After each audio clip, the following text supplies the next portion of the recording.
நமது நகரத்துக்குள் புகுந்த நவோனியா கொள்ளை கும்பல், மக்கள் எச்சரிக்கையாக இருக்கும்படி காவல்துறை எச்சரிக்கை. இதை பற்றி முழுவதும் அறிந்து கொள்ள நம்ம சேனலை சப்ஸ்கிரைப் செய்துவிட்டு இந்த வீடியோவை முழுமையாக பாருங்க. சென்னையில் நவோனியா கொள்ளை கும்பல் களம் இறங்கியுள்ளதாக போலீசார் தெரிவித்துள்ளனர். இதனால் பொதுமக்கள் மிகுந்த எச்சரிக்கையுடன் இருக்க வேண்டும் என்றும் போலீசார் கூறியுள்ளனர். ரயில் நிலையங்கள், பேருந்து நிலையங்கள் என அதிக கூட்ட நெரிசல் உள்ள இடங்களில் நூதன முறையில் திருட்டில் ஈடுபடும் நவோனியா கொள்ளை கும்பல் சென்னை நகரத்தில் புகுந்துள்ளதாகவும் அவர்களில் 4 பேர் கைது செய்யப்பட்டுள்ளதாகவும், எனவே மக்கள் எச்சரிக்கையாக இருக்குமாறும் போலீசார் அறிவுறுத்தி இருக்கிறார்கள். தமிழகத்தில் ரயில் நிலையங்களில் உஷார் நிலை ஏற்படுத்தப்பட்டு இருப்பதாக ரயில்வே போலீசார் தெரிவித்துள்ளனர். குறிப்பாக சென்னையில் முக்கிய ரயில் நிலையங்களான எழும்பூர் ரயில் நிலையம் மற்றும் சென்னை சென்ட்ரல் ரயில் நிலையத்தில் உஷார் நிலை ஏற்படுத்தப்பட்டுள்ளது. சென்னை எழும்பூர் மற்றும் சென்ட்ரல் ரயில் நிலையத்தில் நவோனியா கும்பல் களம் இறங்கியுள்ளதாக கூறியுள்ளனர். வட மாநில கொள்ளைக்காரர்களான இவர்கள் கூட்டம் அதிகம் இருக்கும் இடங்களில் மக்களின் நகை, பணம், செல்போன் கொள்ளையடித்து செல்வதை வாடிக்கையாக கொண்டுள்ளனர். இதேபோல் தனியாக செல்லும் நபர்களை குறிவைத்தும் அவரிடம் பணம் பறிப்பதையும் வாடிக்கையாக கொண்டுள்ளனர். நவோனியா என்ற வடமாநில கும்பலை பொறுத்தவரை பொதுமக்கள் எங்கெல்லாம் அதிகம் கூடுகிறார்களோ அங்குதான் அதிகம் கைவரிசையை காட்டுவதாக போலீசார் தெரிவித்துள்ளார்கள். ரயில்வே போலீசார் மட்டுமின்றி உள்ளூர் போலீசாரும் நவோனியா கும்பல் சென்னையில் களம் இறங்கியுள்ளதாக எச்சரிக்கை விடுத்துள்ளனர்.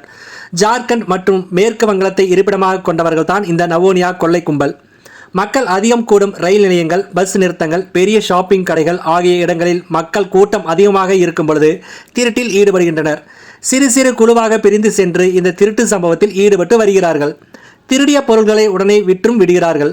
1 வாரமோ அல்லது 1 மாதமோ என குறிப்பிட்ட நாட்கள் மட்டும் இங்கு தங்கியிருந்து இந்த திருட்டு வேலைகளை செய்கிறார்கள். ஓரளவு பணம் கிடைத்ததும் மீண்டும் சொந்த ஊருக்கு சென்று விடுகிறார்கள். இப்படியாக பல்வேறு பெருநகரங்களில் தங்கி இதுபோன்று திருட்டு வேலைகளில் ஈடுபடுகிறார்கள். பெங்களூர், விஜயவாடா, ஹவுரா, சென்னை என பல்வேறு நகரங்களில் மக்களின் நகை, பணத்தை திருடுவதை வாடிக்கையாக கொண்டுள்ளனர். சென்னையில் மெரினா கடற்கரை அருகே கடந்த 31ஆம் தேதி மீன் வாங்கி கொண்டிருந்த ஒருவரிடம் கூட்ட நெரிசலை பயன்படுத்தி பணம் திருடி சென்றுள்ளனர். இந்த சம்பவம் குறித்து மெரினா போலீசார் வழக்கு பதிவு செய்து விசாரணை நடத்திய போலீசார் கடந்த 6ஆம் தேதி 3 பேரை கைது செய்தனர். கைதானவர்கள் மீது ஏற்கனவே ரயில்வே போலீஸ் நிலையத்தில் வழக்கு பதிவு இருந்தது குறிப்பிடத்தக்கது. இதுபோன்று மாம்பலம் ரயில் நிலையத்தில் டிக்கெட் கவுண்டர் அருகே ரயில் பயணியிடம் செல்போன் திருட முயன்ற அதே கும்பலை சேர்ந்த மற்றொருவரையும் ரயில்வே போலீசார் கைது செய்திருந்தனர். எனவே இந்த கும்பல் அடுத்தடுத்து நகை, பணம், செல்போன் திருடும் செயலில் ஈடுபட வாய்ப்பு இருப்பதாகவும் அதிக அளவு மக்கள் நடமாடும் பகுதிகளில் கவனமாக இருக்க வேண்டும் என்றும் தெரிவித்துள்ளனர்.